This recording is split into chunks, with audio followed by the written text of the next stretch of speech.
Hey Annie, so we're going to get back into the blues. The very basic beginning stages of the blues is kind of coming up with kind of a groove in our left hand. It sounds like this.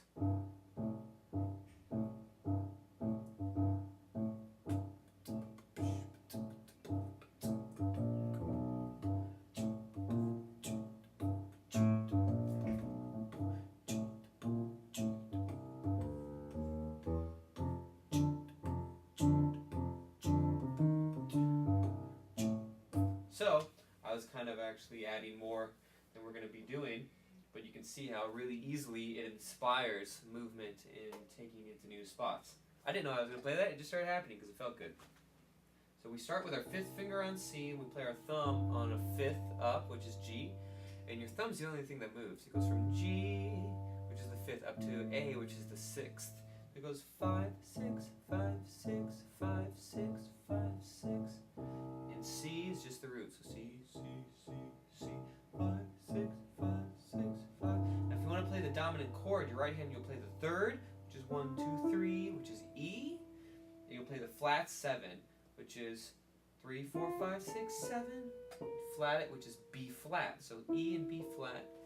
The 3 and the flat 7 will always be the blues chord in our 12-bar blues. And that's relative to any key. So here we go. 5, 6, 5, 6, 5, 6, 5, 6, 5, 6. Now, when you get real loose and really in control of this, start, exploring spots where you can sing.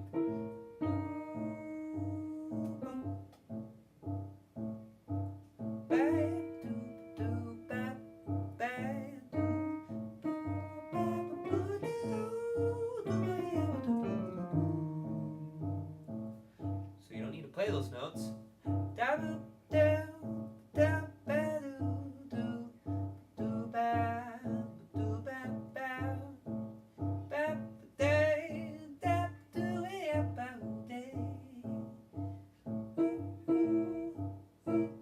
Now a note that we were working on was E flat. That sounds pretty hip. You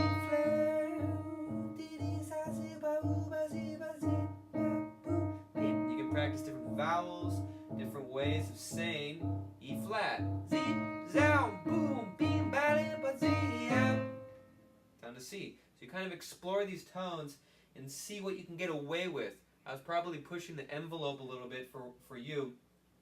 But when you get into a good groove, you get relaxed, and then this thing in your left hand becomes second nature. You start testing yourself, seeing how far out you can get, how many layers deep you can get, how many rhythms you can do on top of each other. Because the more rhythms, the more soul, the more feel, the more you're in tune to the notes, the more badass it's going to sound.